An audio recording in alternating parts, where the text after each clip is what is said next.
Instagram, hello YouTube. Thanks for all the new subscribers.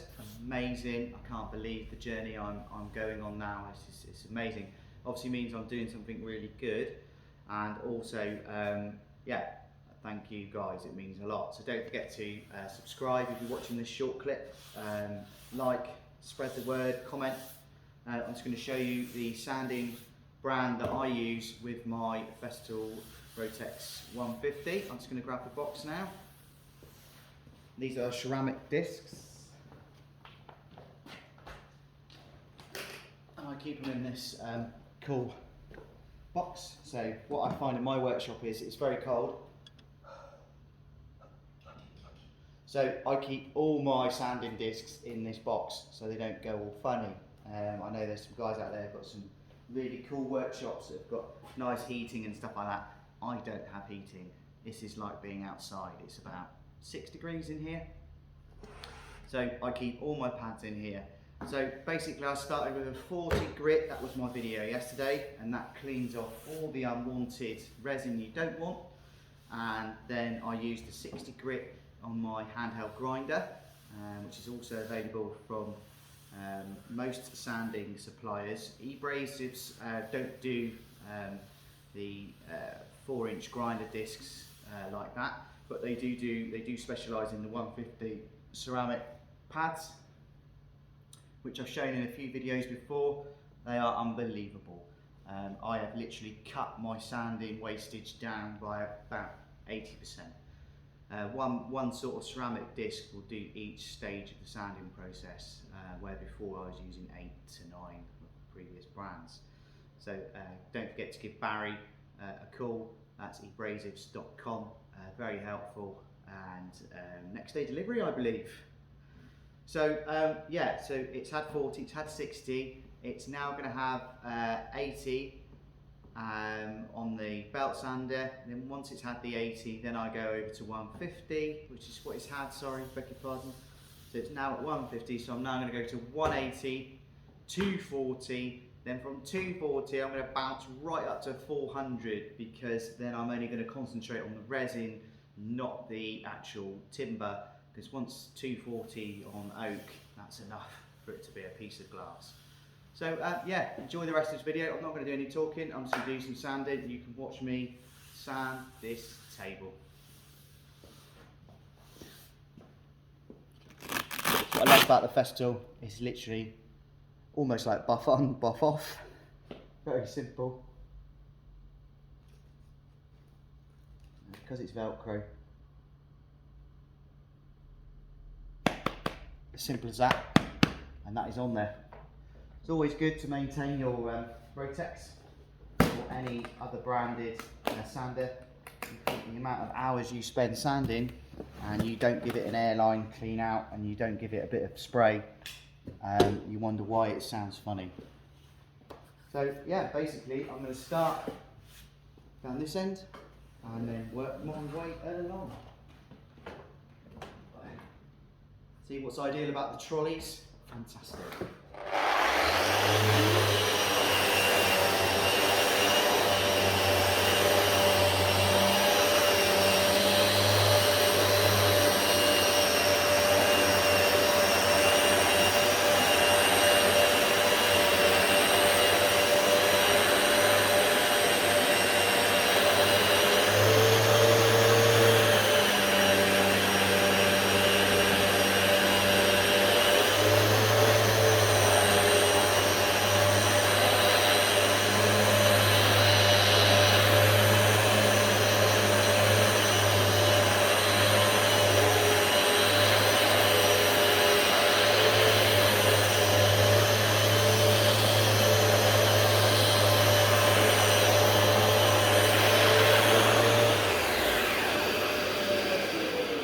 With it being an orbital sander, it's really good, guys, that you keep following the grain. Go up and down with the grain. Don't try and go across, because then when you come to your next stage, you'll see little circles that you did in the previous stage.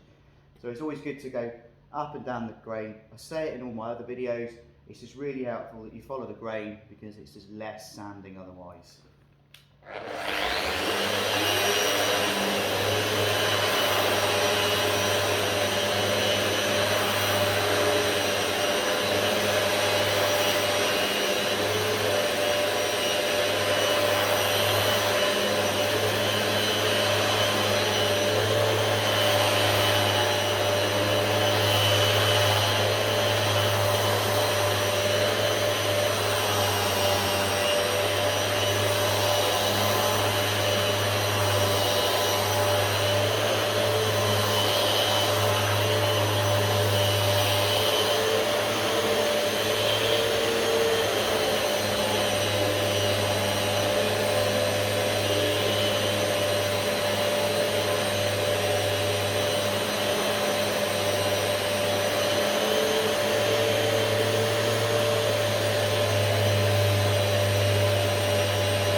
you're sanding, there's some cool little tips that will stop you sort of having that moment where the orbital sander gives you that and sort of spins off and goes down the table. Is by kind of letting it float above the material you're sanding. So demonstration, you can go straight in like that, straight down. If you like, you can just slightly lift it, just a little bit of elevation, and it will spin, and that will get you back into being flat. If you hit something and it gives it one of them, then just lift it up slightly or pull it away, and then go back down slightly on the edge and then back, and then you'll get it back. And what you'll find is you don't really have to push these sanders, they do the work for you. And you've got two different modes, you've got like really fast and slow. I do a lot of my sanding really fast because I like to sort of get through it quick because it's a very monotonous job. Where some people like to do the polishing in the slower gears and do the sort of good sanding in the higher gears. And with this sander you've got sort of 6 speeds. I've never taken it lower than 6 because I want it to sand. That's its job, that's what it does.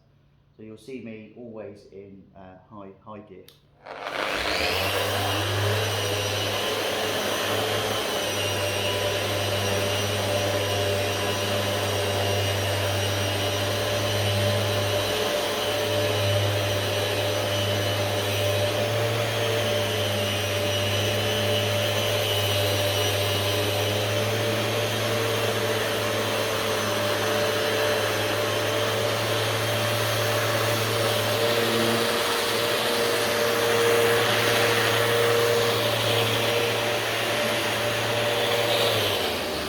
And what you'll see with me, because I built these trolleys on wheels, is I don't sort of follow it round like I used to around the bench. I now literally turn the material that I'm working on to face me rather than me follow around. So basically I'm working, so I'm not stretching, leaning over and causing myself a backache.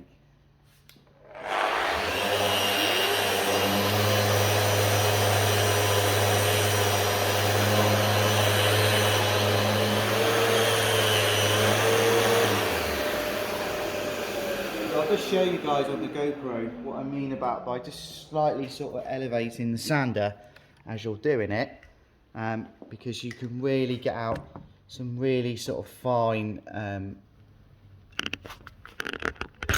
blemishes, lines or previous sort of sanding marks from the belt sander. So here's a classic example here. You see these here in the grain. Don't know if my camera can pick it up. So these bits here. Now that's been created from the sort of lesser grit. So basically, through going through the stages to eliminate that, that's the bits you need to sand out. You can see them here, look. Excuse my filthy hands. Can you see those there? So that's what we want to take out with the sander. I mean, I can do some one-hand sanding.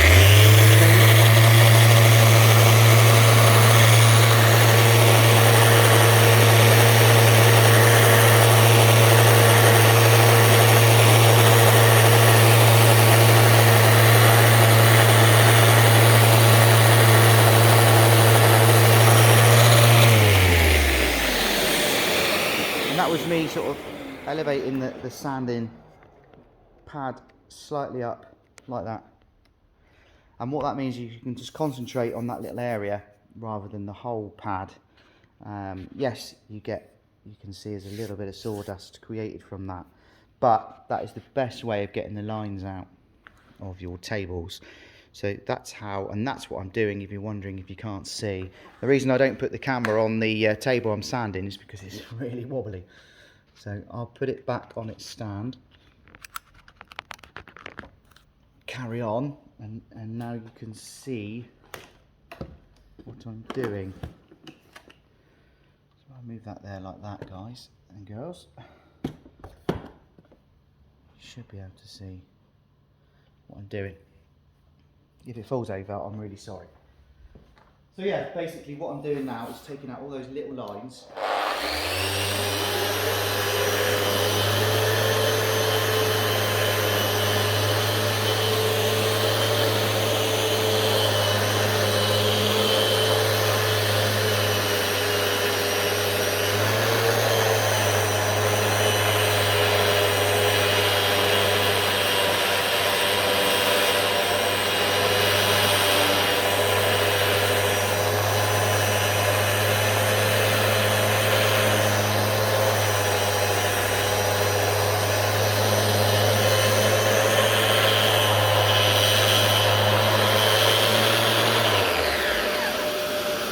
sanding is if you don't put the work in now, when you come to put your finishing oils on there and you see previous sanding marks, you have to sort of wait for it all to dry, sand that all off, come back and sand the bit that you noticed. So then you're going back over yourself. So it's always a good motto: the slower you go, the faster you go.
See, with these ceramic discs is that you get a build up on them. You can simply pull them off with an airline, blow that out, put it back on, and you can reuse the disc.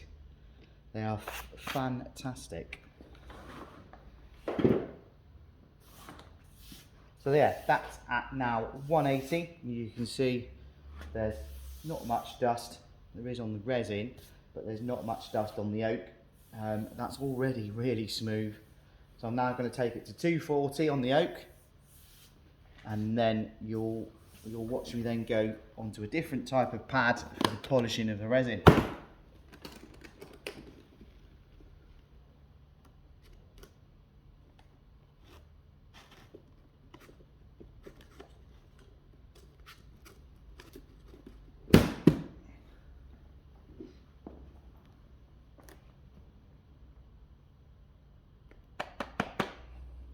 So I always recommend that you change these every so often, every year or so, because if you don't have a flat pad, you'll then have discrepancies in your work.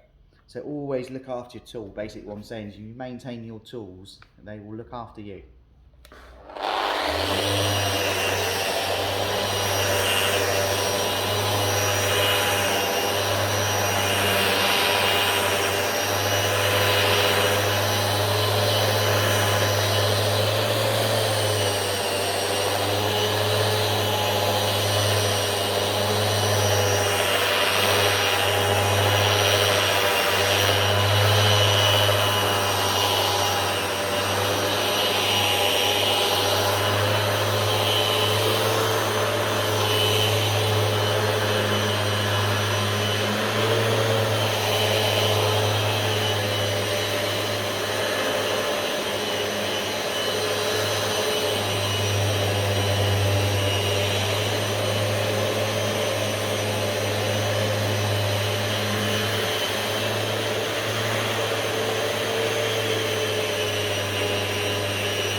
Instead of me chasing it round, literally spin the table to where I want it to go.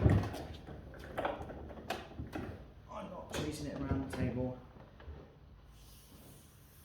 A bit like football, make the ball do the work. Same in carpentry, make the timber do the work.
And that's that for the oak. The resin is a little bit more continuous sanding, and to really get out any sort of marks, because we're applying an oil polyurethane finish, it's really key to get all these lines out and circles out. The more you polish it, the easier it is to finish. If this was a sort of like a top coat resin, you basically would sand it at 40 grit, the resin, and leave it at that, pour the top coat, and you would have a glass finish, which is what I'm going to start doing in 2022. But this method still is good for the budget sort of range sort of finishes. It still works, still as achievable as the high-end finish, cost effective, and I still think looks amazing without having to spend more money on your project. So I'm now going to go through the other stages of sanding on the resin.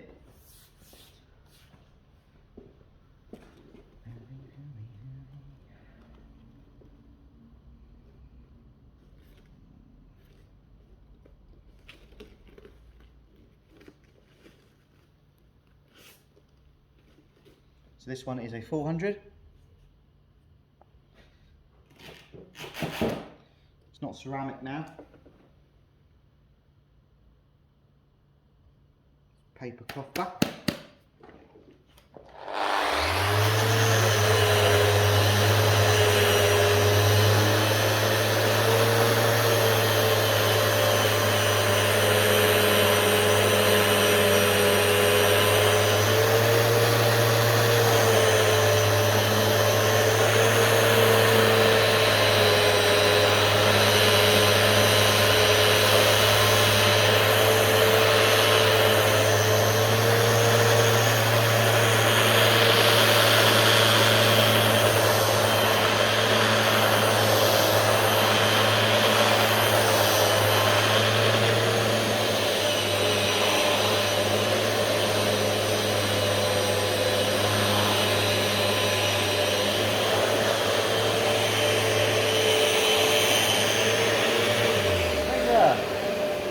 Fraser, come and say hello?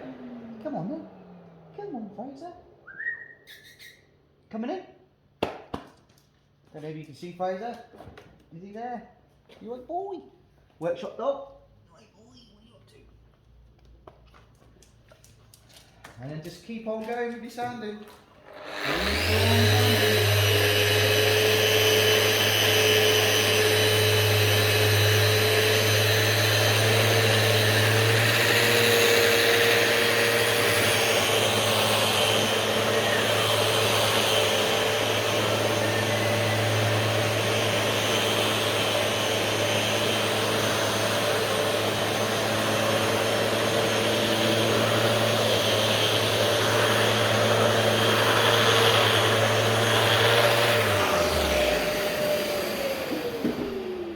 Same again, spin the table.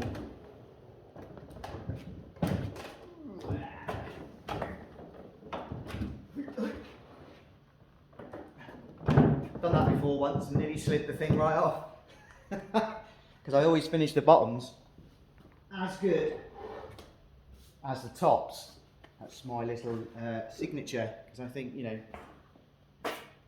some customers might want it the other way around. You never know.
So that was 4.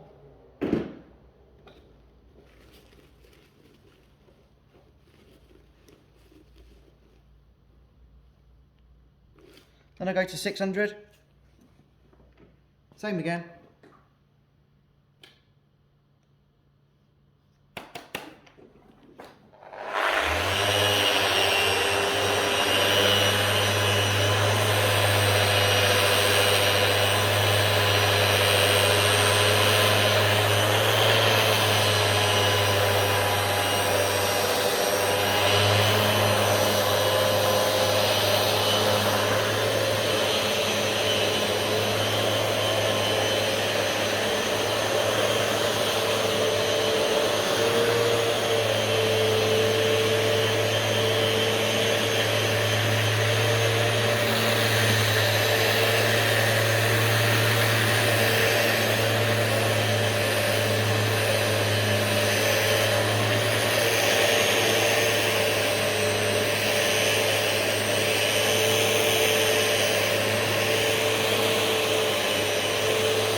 What you can see now, you can really see the resin starting to pop, starting to really smooth out, and that's what you want.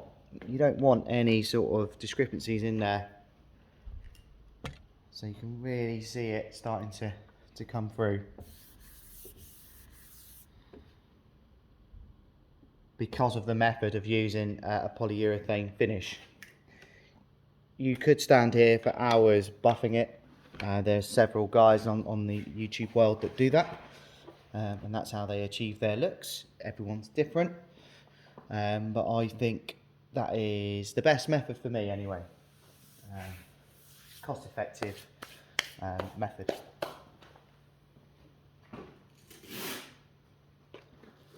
And my last one is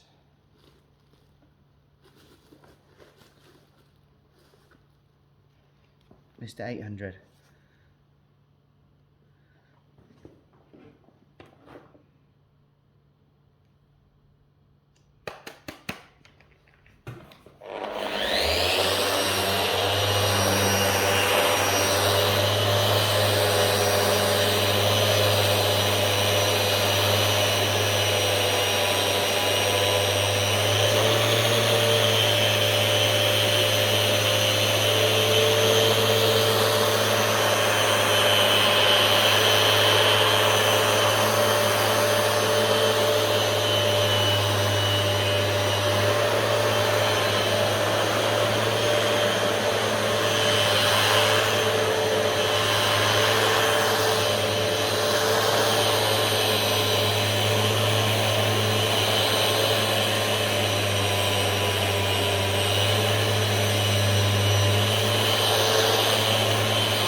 going to go down to a lower gear.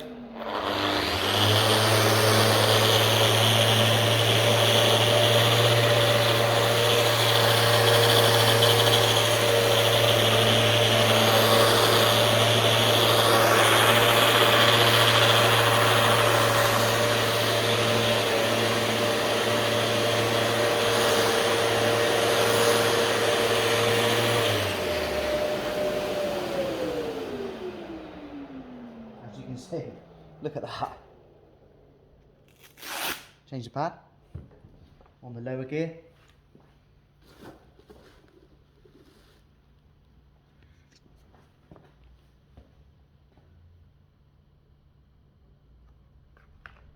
It's always best to get a pad that actually fits the extraction. Nothing more frustrating than sanding dust you've already sanded.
Right guys, that's how I achieve my affordable, superb finished top without spending thousands of hours sanding away.